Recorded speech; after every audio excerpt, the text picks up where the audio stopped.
Okay, being the convener of a Modular Refinery Owners Association of Nigeria, tell us, what has the journey been like so far? Well, it's been interesting.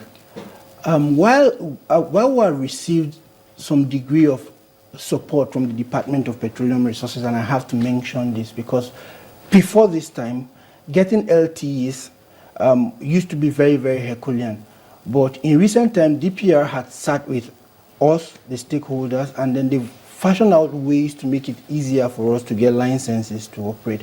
At the moment, we have over 26 companies that have been licensed and are at various stages of work with respect to the modular refinery. I know quite a number of companies that are at the feed stage, like RG Shingin, Clear Gold, Capital Oil, Masters Energy, Walter Smith, that people who are doing a lot, members of the association who are doing a lot in terms of working towards the refinery project.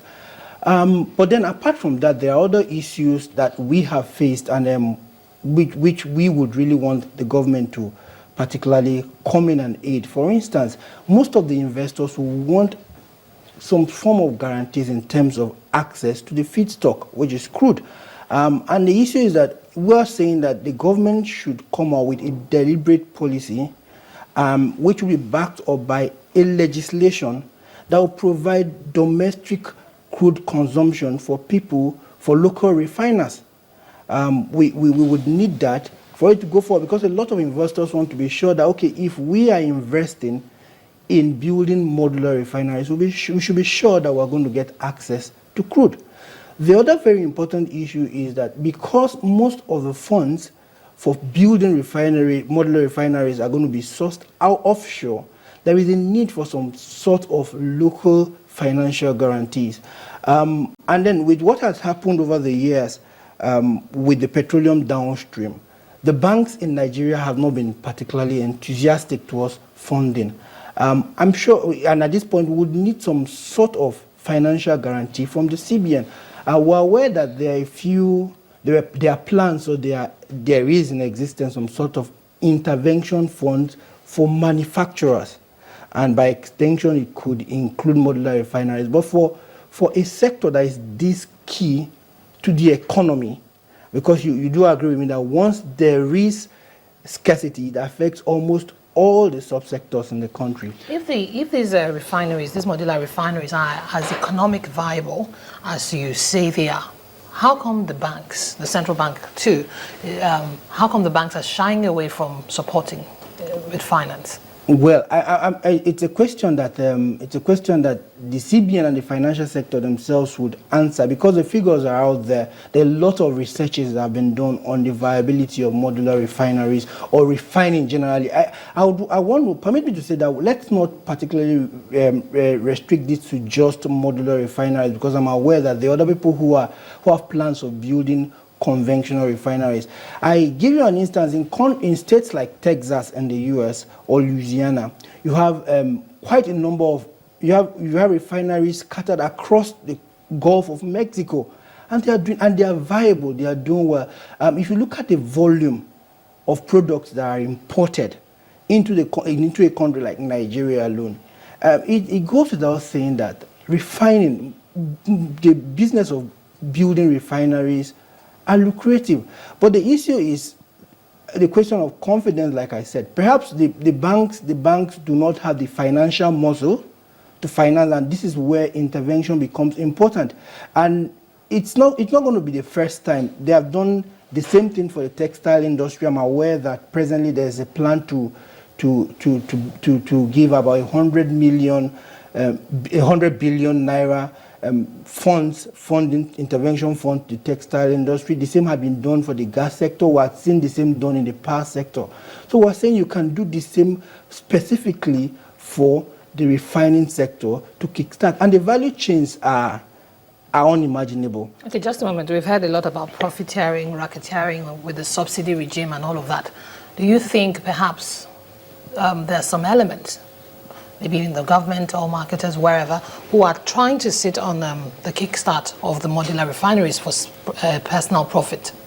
Well, I wouldn't exactly say that. over the years, from my experience in Nigeria, we are a country that is a bit cautious in trying new ideas. The whole concept of modular refinery or private refining in Nigeria is green. And as it's normal, the government agencies, and even investors within the country would naturally foot drag, because we are not people who like venturing into areas or navigate waters that we're not confident. So I think is the usual fear of like, okay, this is an area that we have not tried and we don't want to get our fingers burnt. I'm sure that by the time 1 or 2 persons succeed in this, you'll see a lot of people going into modular refining. Okay, so the problem therefore is lack of confidence or the inability to try out new strategy. Yeah, and of course, change. Yes, well, maybe you could. Yeah, I would agree with you to an extent, and then majorly because we have not seen. A lot of people haven't seen, because a lot of people haven't seen a lot of government encouragement or government active actions or policy directions with respect to refining. Nigeria is a country where the government has input in almost everything, and so if the government takes a lead, if there is a clear policy, you'd see the body language of the financing institutions would change automatically towards supporting refining. That is why I wanted us to look more into some of those issues, the subsidy, and even, there's hardly any mention of subsidy without looking at an enabling law, the PIB. Take away the PIB, let's be pragmatic and very well empirical into all of this. We've seen some of those modular refineries you talked about, especially in Midland, Texas, where we have seen plenty of them. And if you say it doesn't cost as much as to do the conventional refinery, one wonders if first how many of such modular refineries we have in the country, and how easy is it for them to get the crude to refine. Okay, like I said, about 26, presently about slightly above 26 licenses. I said slightly because the last I know, about 26 has been issued LTEs. I know that a lot of other companies, as at that time, were still in the process of obtaining LTEs, and I know many more had put in for LTEs. I do know that somewhere around River State, there exists a 1,000 barrel per day modular that produces just the automotive gas oil, and it's been in existence. So that's just the only model we'll have now in Nigeria, but a whole lot, like I mentioned to you. I know that companies like RJ Shinjin had completely fabricated their machines. The equipment are there in the US and they are waiting for shipment, but for few issues of funding. I know that right now... So how do they get it crude? Very quickly, so we'll see what can... we're running out of time. Is it easy for them to get crude to refine? Okay, like what we had done, I know a few companies had discussed with marginal field owners.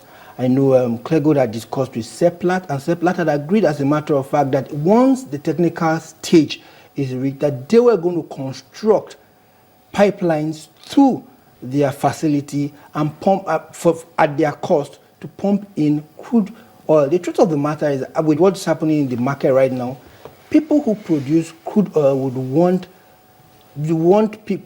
customers to sell crudes to. So it won't be difficult for them to sell once they have modular refineries or conventional refineries that will be off-takers for their crude. And this can't fly with the subsidy regime in place?